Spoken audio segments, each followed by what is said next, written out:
Start करें।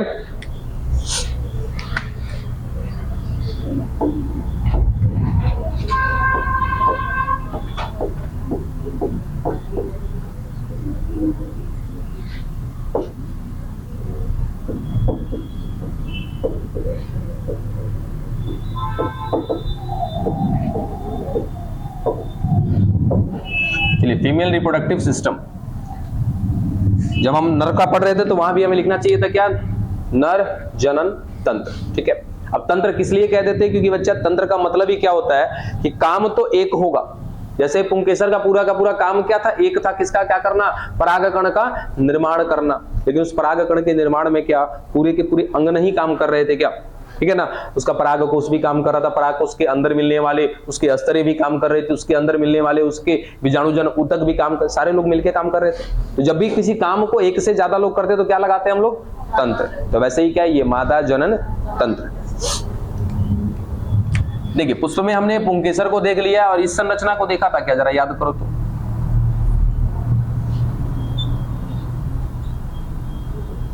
देखा था इस संरचना को, ठीक है। ये क्या था बच्चा, पूरा का पूरा हमारा स्त्री केसर है। ठीक है, इस पूरी संरचना को नाम देते हैं हम लोग स्त्री केसर, स्त्री केसर, या फिर इसको पिस्टल कहते हैं इंग्लिश में।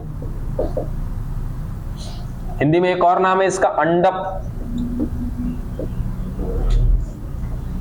या फिर एक और नाम है इंग्लिश में इसका कार्पल।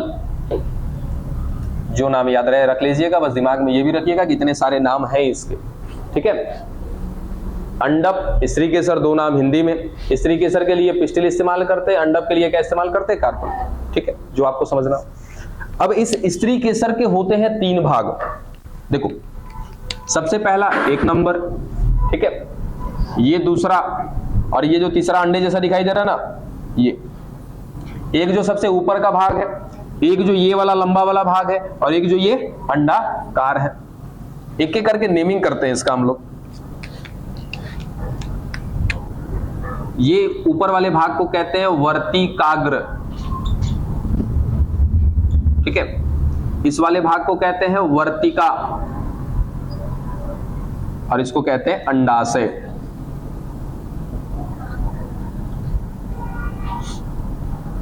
ठीक है, वर्तिकाग्र, वर्तिका, अंडाशय।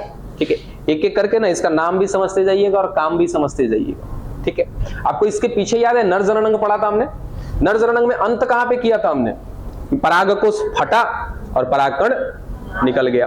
कहां गया, कुछ बात किया था ना, कहां आता है, इसी स्त्री केसर पर आता है। अब पता चला कि स्त्री केसर के कौन से भाग पर आता है, वर्तिकाग्र पर आता है। परागकण चिपचिपा था क्या, ये वाला भाग भी चिपचिपा होता है। अब समझ ही चुके होंगे काहे चिपचिपा होता है। इसको क्या करना है, कैच करना है, पकड़ना है, किसको, परागकण को।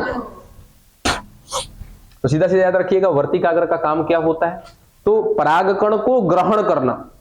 ठीक है, या इंग्लिश वर्ड यूज करना चाहो तो कैच करना। ठीक है, तो परागकण को ग्रहण करने का काम किसका है, वर्तिकाग्र का है। बच गया कौन, वर्तिका। अभी वर्तिका क्या करती है, तो वर्तिका परागकण को अंदर जाने देगी। ठीक है, फिलहाल इतना याद रखिएगा कि वर्तिका क्या है, ये खोखली सी भाग है अंदर से, और ये क्या करेगी, इसको अंदर जाने का रास्ता देगी। ठीक है, काहे अंदर जाने का रास्ता देगी, क्योंकि तीसरा भाग कौन सा है, अंडाशय, और अंडाशय में बैठा है इसका अंडकोशिका। अंडकोशिका मतलब कि वो मादा युग्मक। ठीक है, अभी बनाएंगे हम लोग कैसे बनेगा मादा युग्मक, लेकिन इतना याद रखना कि इसी अंडाशय के अंदर क्या मिलेगा, इसका अंडकोशिका। जैसे परागकण कौन था, नर युग्मक था, या नर युग्मकोद भिद्ध था, नर युग्मकोद भिद्ध था। वो नर युग्मक नहीं था, उसने अपने अंदर रखा था, किसको, नर युग्मक को रखा। ठीक है, वैसे ही यहां भी ऐसा कुछ आएगा, यानी कि कुल मिला जुला के मादा युग्मक अंडाशय में है, और ऊपर कौन आ चुका है, नर युग्मक। ऊपर ग्रहण कर लिया किसने, वर्तिकाग्र ने। जाने कौन देगा, वर्तिका, और अंदर कहां तक जाएगी, अंडाशय में। अंडाशय में कहां जा रही है, अंडकोशिका है। डन है यहां तक। चलो, इंग्लिश नाम भी लिख दें इसका, स्टिग्मा, स्टाइल, ओवरी। ठीक है, चलो आगे देखो। अब इस अंडाशय के अंदर दोनों का काम खत्म हो गया ना, इन दोनों का काम बस इसको पकड़ना है, इसको क्या करना है, अंदर से रास्ता जाने देना है। अब ये है अंडाशय, सारी कहानी कहां पर है, अंडाशय के अंदर। जैसे वहां पे परागकोश के अंदर थी ना, वैसे ही सब कुछ यहाँ पे अंडाशय के अंदर है। अब देखो अंडाशय के अंदर बच्चा मिल रहा है एक संरचना, ठीक है, दिख रहा है आज, इसका नाम है बच्चा बीजांड।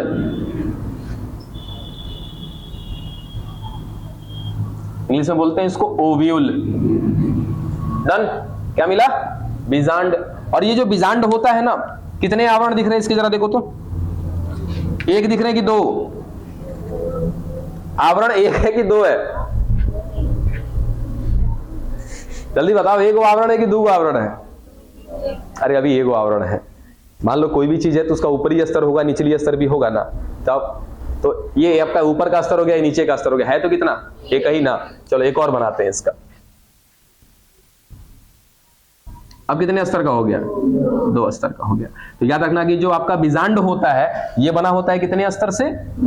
दो स्तर से, ठीक है। और इस दोनों स्तरों को, इन दोनों स्तर को क्या करते हैं? मिला करके हम एक नाम देते हैं, और इस दोनों स्तर को मिला करके कहा जाता है अध्यावरण। अध्यावरण, इंग्लिश में बोले तो इसको एंटीगुमेंट।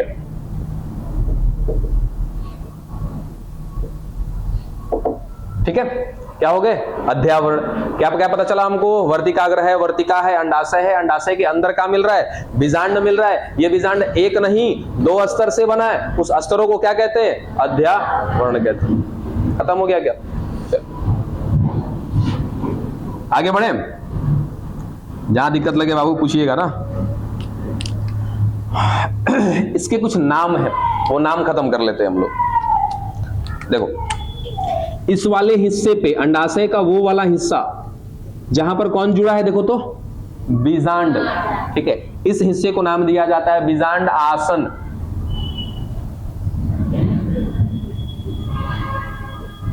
बीजांड आसन, एक ही साथ लिखते हैं, बीजांड आसन, ठीक है। यानी कि आसन माने, जैसे याद है आपको पुष्पासन, पुष्प का वो भाग जिस पर पुष्प आकर के बैठा है, पुष्पासन। वैसे ही कौन है? बीजांड आसन, यानी कि आपका अंडाशय का वो भाग जिससे आकर के जुड़ा है। कौन जुड़ा है? आपका बीजांड, ठीक है। इसको बीजांड आसन को प्लेसेंटा कहते हैं, छोड़ो अभी दिमाग में नहीं आ रहा, कोई बात नहीं। अब ये वाला हिस्सा देखो, यहां से लेकर के ये पूरा हिस्सा, वो हिस्सा जो क्या कर रहा है, एक लंबी सी डंडी नुमा संरचना है, और वो क्या कर रहा है कि बीजांड आसन को ला करके ऊपर किससे जोड़ रहा है? बीजांड से जोड़ रहा है। इसका नाम कुछ अलग होता है, इसको कहते हैं बीजांड वृंत।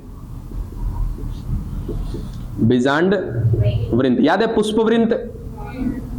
पुष्प वृंत क्या था? एक डंडी थी जो पुष्प के साथ मिली हुई थी ना पकड़ने के लिए। वैसे ही क्या है कि बीजांड की वो डंडी है जो जाकर के जोड़ रही है कहां पर? बीजांड आसन पर। उस डंडी को क्या बोला है? बीजांड वृंत बोलते हैं। इसको इंग्लिश में कहते हैं फ्यूनिकल।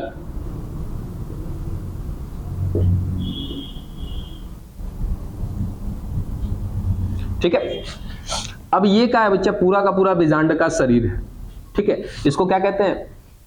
बीजांड का शरीर, या काय भी बोलते हैं। बीजांड का काय, बीजांड काय नहीं, बीजांड का काय। काय माने का होता है? शरीर होता है, बॉडी बोलते हैं।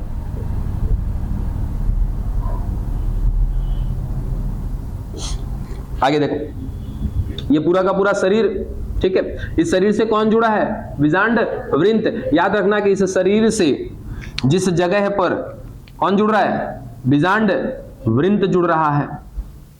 इस भाग को कहा जाता है नाभिका।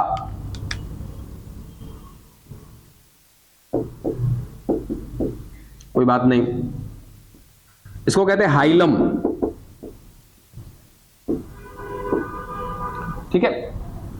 उसके बाद ये बीजांड का वो वाला हिस्सा, अच्छा ये देखो, ये वाला हिस्सा खुला है ना, ये वाला बीजांड का एक लोकेशन ऐसा है जहां पे क्या है? खुला हुआ भाग है। इस खुले वाले भाग को नाम दिया जाता है बच्चा बीजांड द्वार।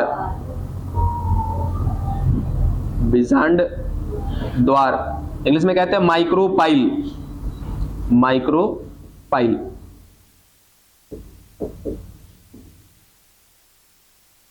ठीक है। उसके बाद बीजांड द्वार की अपोजिट, ध्यान दीजिएगा, बीजांड द्वार के अपोजिट ये वाला भाग है ना, इसको कहा जाता है बच्चा निभाग। इंग्लिश में बोलते हैं चलेजा।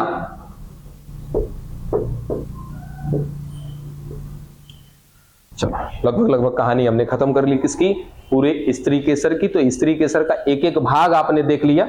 और एक चीज रह गया है, देखो कि जो ये बीजांड के अंदर जो ये खोखला सा भाग दिख रहा है क्या, इस खोखले से भाग में क्या मिल रहे हैं, कोशिका का समूह। जैसे वहां पे याद आया क्या, आ गई ना कहानी वैसे ही, तो मिल रहा है क्या यहाँ पे कोशिका का समूह, और ये कोशिका का समूह कहलाता है बीजांड काय।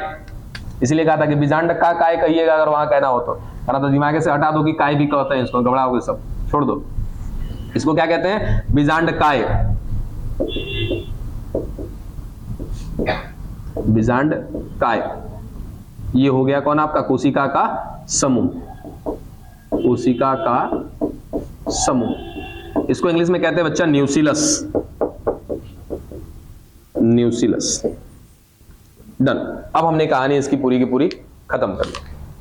अभी इसके आगे बहुत कुछ पढ़ना है। जस्ट हमने ये खत्म किया कि आपका जो मादा जनन तंत्र है, इस मादा जनन तंत्र में ये भाग मिल रहे हैं। हमको काम कहां पे करना है या किसके साथ काम करना है, तो दिख रहा है आपको कोशिका का समूह, वहीं पर जो कहानी बननी है सो बनेगी। ठीक है। और स्त्री केसर का ये पढ़ क्या रहे हैं हम लोग, स्त्री केसर। स्त्री केसर का एक और नाम है, जैसे हमने पुंकेसर का बताया ना, क्या कहते हैं, लघु बीजाणु पर्ण। इसको कहते हैं हम लोग बच्चा गुरु बीजाणु पर्ण। इधर लिख देते हैं ना, गुरु बीजाणु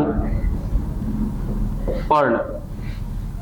ठीक है, वो था क्या, लघु बीजाणु पर्ण, और ये क्या है, गुरु बीजाणु पर्ण। याद रख लीजिए।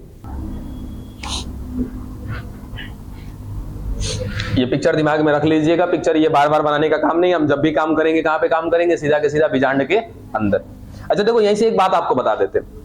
याद है पहला दिन आपका इस चैप्टर का पुष्पीय पादपों का लैंगिक जनन का, वहां पे हमने एक बात कही थी, एक वैज्ञानिक थे आइकलर। ठीक है, आइकलर ने क्या किया था कि पादपों को दो श्रेणी में बांट दिया था, क्रिप्टोगैमस और फिनेरोगैमस। ठीक है, क्रिप्टोगैमस में उन पेड़ पौधों को रखा था, उन पादपों को रखा था जो कि क्या नहीं कर पाते थे, बीज का निर्माण नहीं कर पाते थे। अब फिनेरोगैमस में उनको रखा था जो क्या करते थे, बीज का निर्माण करते थे। क्रिप्टोगैमस में 3 लोग थे, थैलोफाइट, ब्रायोफाइट, टेरिडोफाइट। और फिनेरोगैमस में कौन थे, 2, अनावृत बीजी और आवृत बीजी। अब देखो यहीं से एक सवाल है कि ये अनावृत बीजी और आवृत बीजी क्या है। ठीक है, तो देखो अनावृत और एक आवृत। अनावृत का मतलब बिना आवरण के, और आवृत का मतलब आवरण के साथ। यानी कि एक ऐसा पुष्प होगा, ठीक है, जिसमें देखो मुख्य बात कहां पे होती है, इस बीजांड से। असल कहानी किसकी है, बीजांड की। क्या इसका बीजांड किसी अंडे वाले आवरण में पैक है क्या, ऐसे पुष्प को कहते हैं बच्चा आवृत बीजी पुष्प। ठीक है, एक ऐसा पुष्प होगा जिसमें अंडाशय नहीं होगा, वर्तिकाग्र नहीं होगा, वर्तिका नहीं होगी, कुछ भी नहीं होगा, केवल और केवल क्या होगा, बीजांड होगा। इसका बीजांड खुला होगा। क्या वो अंडाशय में बंद है क्या, नहीं ना। ऐसे पुष्प को क्या कहते हैं हम लोग, अनावृत बीजी। क्लियर, यहीं से खत्म कर दीजिएगा इसको। नहीं, पुष्प नहीं होता है बच्चा। एक्चुअली क्या होता है ना कि वो एक खास किस्म की पत्ती होती है जिसके ऊपर वो बीजांड लगा होता है, वो पुष्प नहीं होता है। लेकिन हाँ, मेन पुष्प में मुख्य बात क्या होती है कि भाई वो जनन के लायक होता है, वो भी खासकर कौन सा जनन, लैंगिक जनन। और लैंगिक जनन कराने के लिए हमें पुष्प नहीं चाहिए, हमें क्या चाहिए, अंड कोशिका चाहिए, और क्या चाहिए, एक परागकण चाहिए। अब वो कहीं से बन जाए उससे क्या मतलब।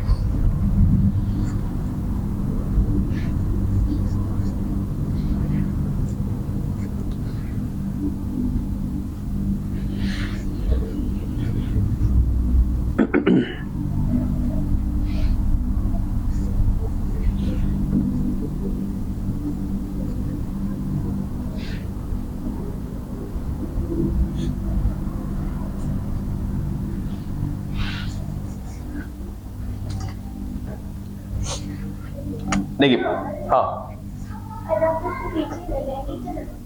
किसमें, हाँ बिल्कुल।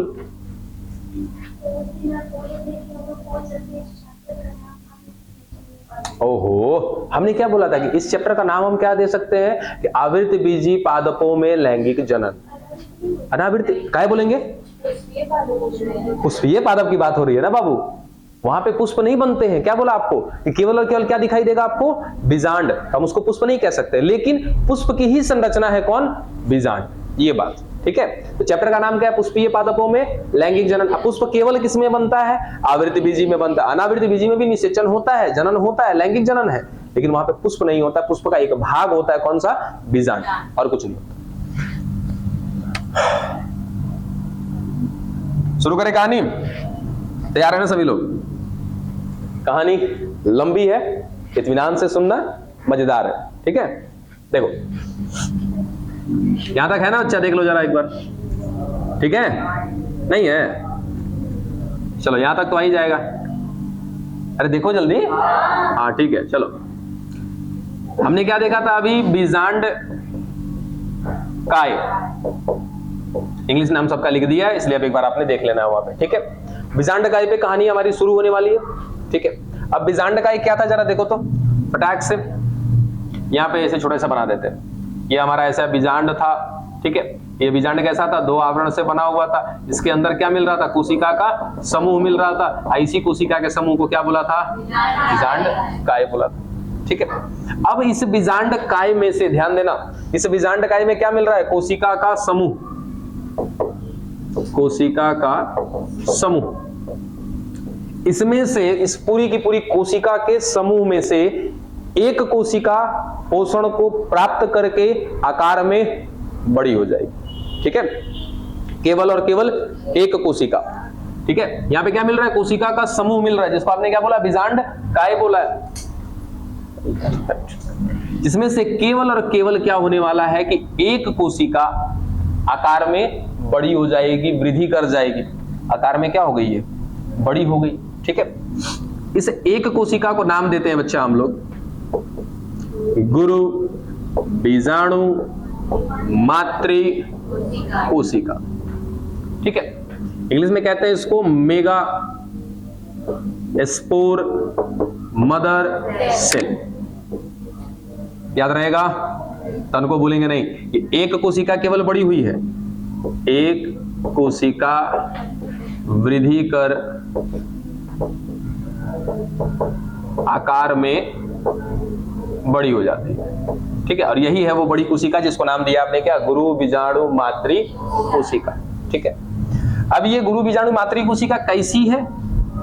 द्विगुणित है। आपको पता होना चाहिए कि पहले तो शरीर का एक एक भाग कैसा होता है? द्विगुणित होता है, ठीक है। खास करके वे कोशिकांग या वे कोशिका जो कहीं ना कहीं लैंगिक जनन करके 2 लोगों से बने हुए हैं, उन लोगों की बात। तो ये पुष्प की बात पढ़ रहे हैं। ये पुष्प बना है तो कैसे बना होगा?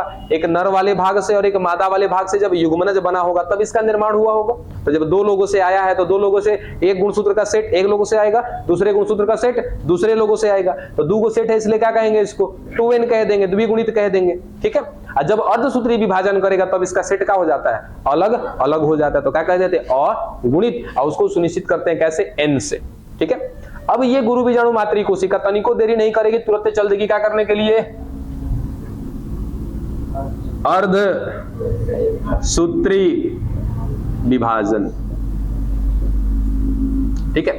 अब अर्धसूत्री विभाजन का हमको सिस्टम पता है कि अर्धसूत्री विभाजन केवल किसमें कराया जा सकता है? द्विगुणित कोशिका में ही कराया जा सकता है। और द्विगुणित कोशिका जब अर्धसूत्री विभाजन करती है तो कितनी कोशिका बनाती है? 4। चारों की चारों कैसी होंगी? अगुणित होंगी। डन। हाँ बोलिए ना। हाँ सिर्फ एक कोशिका, बाकी क्या कर रहे हैं? इसको पोषण कहां से दे रहे हैं? हमने क्या बोला? पोषण को प्राप्त करके। उतना ज्यादा लॉजिक में मत घुसना, बहुत घुस जाओगे अंदर, बहुत चीज इसमें पढ़ने के लिए, ठीक है। अब सीधा याद रखना कि बाकी जो कोशिका का समूह मिल रहा है वो क्या करता है? कि सब शांत रहता है, अपना पोषण इकट्ठा करके आयेगो को थमा देता है। आयेगो जिसको थमाया हुआ आकार में क्या हो गया? बड़ा हो गया। अब बड़ा हुआ तो इसका क्या नाम दे दिया हमने? गुरु बीजाणु मातृ कोशिका। यही वो कोशिका है जो आगे चल के क्या बनाएगी? अंड कोशिका बनाएगी। बात समझ में आई? अब अंड कोशिका बनाना है तो क्या करना होगा? इसको अर्धसूत्री विभाजन करना होगा। चले, अब अर्धसूत्री विभाजन करेगा, कितनी कोशिका बनेगी? 4 की 4 कोशिका बनेगी, ठीक है। बन गया 4 कोशिका। अर्धसूत्री विभाजन कर लिया, 4 कोशिका बना ली। कहानी थोड़ी सी काफी मजेदार है। देखो अभी 4 में से ना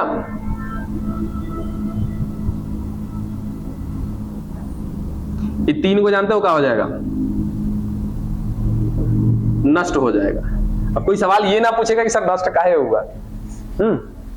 नष्ट होना था, हो गया। बात समझे? क्या बोला, नष्ट होना था तो हो गया।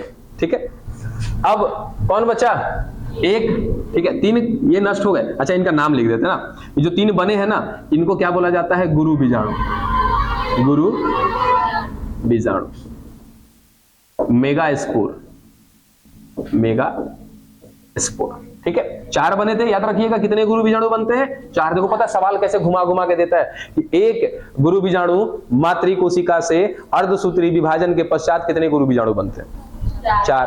ठीक है, कितने सक्रिय गुरु बीजाणु बनते हैं, 1। अभी जो एगो बचा है ना, इसको क्या कहेंगे हम लोग, सक्रिय गुरु बीजाणु, सक्रिय गुरु बीजाणु, एक्टिव मेगा स्पोर। ठीक है, हो गया, एगो सक्रिय है। अब सक्रिय है तो क्या करेगा, यही काम करेगा। ठीक है, अब आगे देखो, अब ये गुरु बीजाणु देखो क्या कर रहा है। अच्छा, कितने लोगों को याद है कैरियोकाइनेसिस और साइटोकाइनेसिस? देखो एक बार रिपीट करते हैं, सुनो।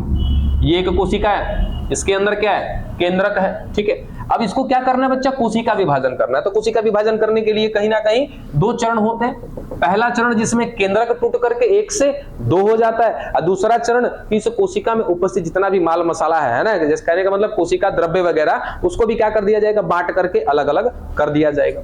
यानी कि अगली स्थिति में कुछ ऐसा होगा, एक ही कोशिका के अंदर कितने केंद्रक हो जाएंगे, 2 केंद्रक हो जाएंगे। इस प्रक्रिया को नाम देते हैं क्या हम लोग, कैरियोकाइनेसिस। ऐसी प्रक्रिया को हिंदी में नाम देते हैं क्या, केंद्रक विभाजन। ठीक है, अगली स्थिति में क्या होगा, इसके कोशिका के अंदर जो द्रव्य भरा पड़ा है ना, इसको भी क्या किया जाएगा, बांटा जाएगा। तो बांटने के लिए क्या करते हैं कि इसकी झिल्ली ना अंदर की तरफ सिकुड़ने लगती है, देखो ऐसे, है ना, लग रहा है कि अभी जाके सट जाएगा, तो दोनों को क्या कर देगा, अलग अलग कर देगा। अंत में जाते जाते ये 2 अलग अलग कोशिका बन जाती है, और दोनों में क्या आ गया, कोशिका द्रव्य और क्या आ गया, केंद्रक। इस प्रक्रिया को नाम देते हैं क्या, साइटोकाइनेसिस। ऐसी को हिंदी में क्या कहते हैं, कोशिका द्रव्य विभाजन। याद है सभी को? चलो, यही प्रक्रिया आने वाली है यहां पे। ठीक है, देखो क्या होने वाला है। ये कौन है हमारा, सक्रिय गुरु बीजाणु। अब सक्रिय गुरु बीजाणु से काम करने वाले हैं, ये है सक्रिय गुरु बीजाणु।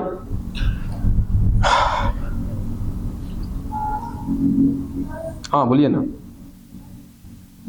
कट रहा है क्या स्क्रीन से? तो आप लोग कभी से क्या कर रहे थे, अभी आ रहा ना यहां तक, चलो आ जाएगा। देखो ये हमारा हो गया कौन, सक्रिय गुरु बीजाणु। अब ये सक्रिय गुरु बीजाणु जानते हो क्या करेगा, सबसे पहले अपने केंद्रक का विभाजन करेगा। तो केंद्रक विभाजन करेगा तो क्या हो जाएगा बाबू, देखो तो एक ही कोशिका में कौन केंद्रक हो जाएगा, 2 केंद्रक हो गया, क्या कोई दिक्कत नहीं ना है। ठीक है, अब क्या करना चाहिए इसको, साइटोकाइनेसिस, क्योंकि केंद्रक जब विभाजन कर लेगा तो फिर क्या करना होता है, साइटोकाइनेसिस, कोशिका द्रव्य को बांटना होता है। ठीक है, बेचारा गया कोशिका द्रव्य विभाजन करने के लिए, लेकिन ताकत नहीं थी, नहीं कर पाया, है ना। क्या हो गया, कैरियोकाइनेसिस हो गया, साइटोकाइनेसिस नहीं हुआ। तो नहीं हुआ तो क्या हो गया, एक ऐसा कोशिका बन गया, एक ही ऐसी कोशिका है जिसके अंदर कितने केंद्रक हो गए, 2। फिर अपने आप को थोड़ा सा तैयार करेगा, मेहनत करेगा। ठीक है, अब देखो क्या करेगा, फिर अब कोशिका विभाजन में फिर से घुसेगा। कोशिका विभाजन में घुसने के लिए पहला चरण क्या है, कैरियोकाइनेसिस। बेचारा पहला में फेल कर गया था, साइटोकाइनेसिस नहीं कर पाया था। कैरियोकाइनेसिस किया, साइटोकाइनेसिस करने गया, नहीं कर पाया, फिर अपने आप को तैयार करेगा, फिर से क्या करेगा, कैरियोकाइनेसिस। देखो अब क्या हो जाएगा, 4 को हो गया, फिर चल रहा है बेचारा क्या करने के लिए, साइटोकाइनेसिस, फिर ससुरा ना कर पाएगा ही, बात समझे। फिर कैरियोकाइनेसिस किया, अब 2 से कितने केंद्रक बना लिए, 4। अब फिर गया साइटोकाइनेसिस करने, फिर से साइटोकाइनेसिस नहीं कर पाया, फिर क्या करेगा, फिर तैयार होगा अपने आप को लेकर के, फिर क्या करेगा, कैरियोकाइनेसिस। अब कितने हो जाएंगे, 8 केंद्रक हो गए क्या। ठीक है, अब ये 8 केंद्रक की ये संरचना बना। इसके बाद अब इस बार ये कोशिका विभाजन, सॉरी कोशिका के द्रव्य का विभाजन कर लेगा इस बार। इतना देर से मेहनत कर रहा है, मैंने कहा समझते हो, है बेचारा यहाँ 1 बार मेहनत किया, 2 बार मेहनत किया, तीसरा मेहनत किया, तो तीसरे में भी पास ना हो। तो याद रखना कितनी बार केंद्रक विभाजन हुआ, 1 बार, 2 बार, 3 बार केंद्रक विभाजन हुआ, और कोशिका द्रव्य का विभाजन केवल 1 बार होता है। ठीक है, अब फाइनली ये दिखता कैसा है, देखते हैं इसको कि भाई अपने अंदर क्या बना लिया, 8 को केंद्रक बना लिया है ना। अब देखो इसकी स्थिति कैसे दिखती है, नहीं है 3। ठीक है, यानी कि तीनों केंद्रक कहां चले गए, 3 कोशिका में। इस बार कोशिका द्रव्य का विभाजन हो गया है ना। कोशिका द्रव्य का विभाजन होता है तो क्या बन जाता है, कोशिका के केंद्रक के बाहर एक भित्ति बन जाती है, उसी को क्या कहते हैं, कोशिका भित्ति कहते हैं। यानी अपने आप को बांट लिया। साथ ही साथ आपको एक बात और बताई थी ना कि कोशिका जो है ये किसकी पढ़ रहे हैं हम लोग, पादप की पढ़ रहे हैं, तो कोशिका यहाँ पे अलग नहीं होती है, एक साथ जुड़ी हुई ही रहती है। तो एक साथ में क्या है, ये जुड़ा हुआ है, ठीक है। तो ये 3 जो कोशिकाएं बनी है कहां पे, ऊपर के तरफ। इनका नाम याद रखना सीधा सीधा यहीं पे, इनको कहते हैं बाबू प्रतिमुखी कोशिका। प्रतिमुखी कोशिका। कहीं पर अगर आपके बुक में दिया हो ना प्रत्व्यासंत कोशिका तो भी सही है, ठीक है। इसको इंग्लिश में कहते हैं antipodal cell. Antipodal cell. Done. चलो 3 को केंद्र को तो निपटा लिए। आगे यहां नीचे एक होती है बड़ी कोशिका, ठीक है। इसका नाम है बच्चा अंड कोशिका। अंड कोशिका, सीधा सीधा क्या कहेंगे इसको, एग सेल। डन। और इसके आजू बाजू में ना 2 इसकी सहेलियां समझ लो, है ना, इसके आसपास हैं।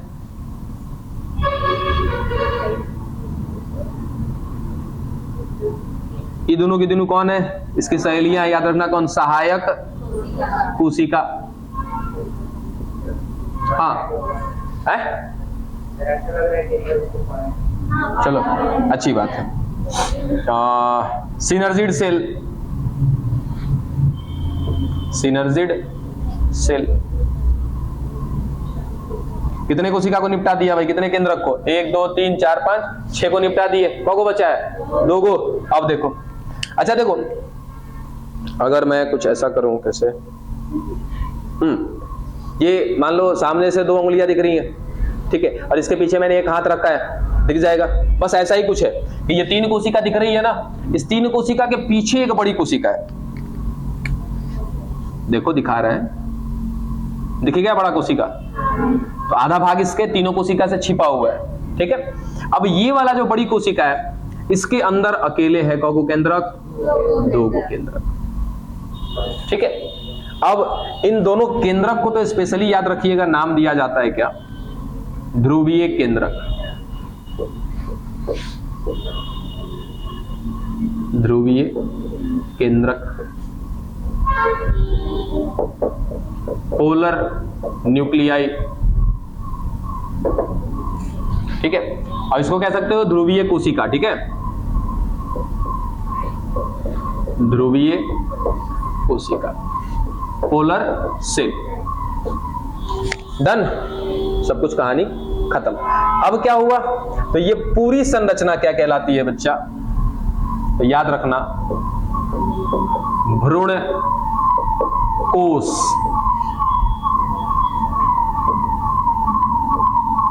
एम्ब्रियो सैक,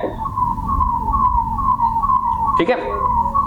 और ये पूरी संरचना में कौन है, अंड कोशिका, ठीक है। अब हम ऐसा कह सकते हैं क्या, ये एक ऐसी संरचना है जिसने अपने अंदर रखा है किसको, अंड कोशिका को। अच्छा, ये सारे के सारे कैसे होंगे, याद रखना कैसे होंगे, अगुणित होंगे।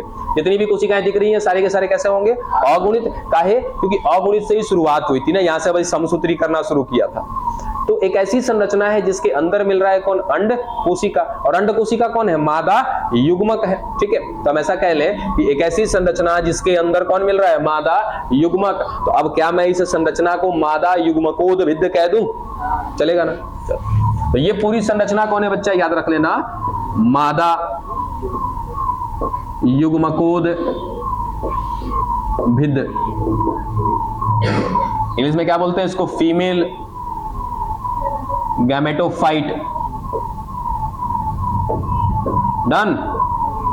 बना दिया भाई साहब हमने तो। हाँ मुझे पता था, पूछा क्यों नहीं है आपने बच्चा, ऐसा उसका सिस्टम ही है कि जो 4 जो बनते हैं ना, 4 में से 3 खराब हो जाते हैं और एक ही आगे चल के सक्सेस होते हैं।